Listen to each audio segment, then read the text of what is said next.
It is three laws of motion applied in soccer and everyday life. The first law of inertia.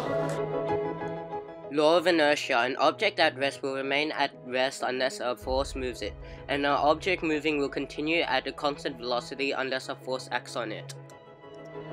When James kicks the ball starts to move in the direction where it is kicked. What is stopping the ball from continuing at the direction is William's foot, which makes the ball stationary for a split second. This proves that the ball will continue at the same direction if William's foot is not stopping it.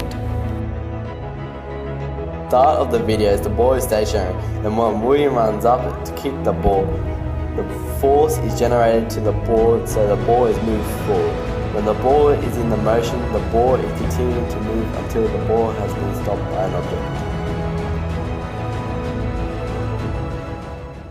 What happens in this clip is when Mark is moving towards Bailey, Bailey is in the way, so Mark can't continue to moving in that direction. This therefore is the first law because Mark is the object, is moving forwards and Bailey the force stopping Mark from moving forwards. This happens when Bailey tackles Mark. Second law, force equals mass times acceleration. Acceleration is produced when a force acts on a mass. The greater the mass, the greater the amount of force needed to accelerate the object. William uses less force to accelerate his body because he is lighter, whilst Bailey uses more force to accelerate his body because he is heavier.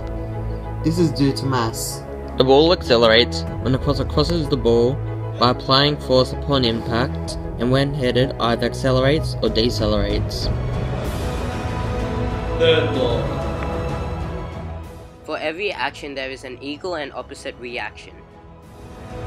When the ball was shot at the goal with an amount of force, the keeper hits it out to save the goal, which creates the same amount of force returning to the player. When two people barge into each other, the force applied comes back in the same way.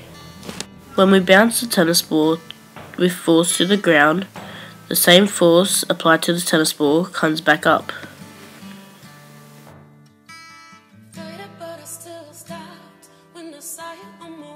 Thank you for listening.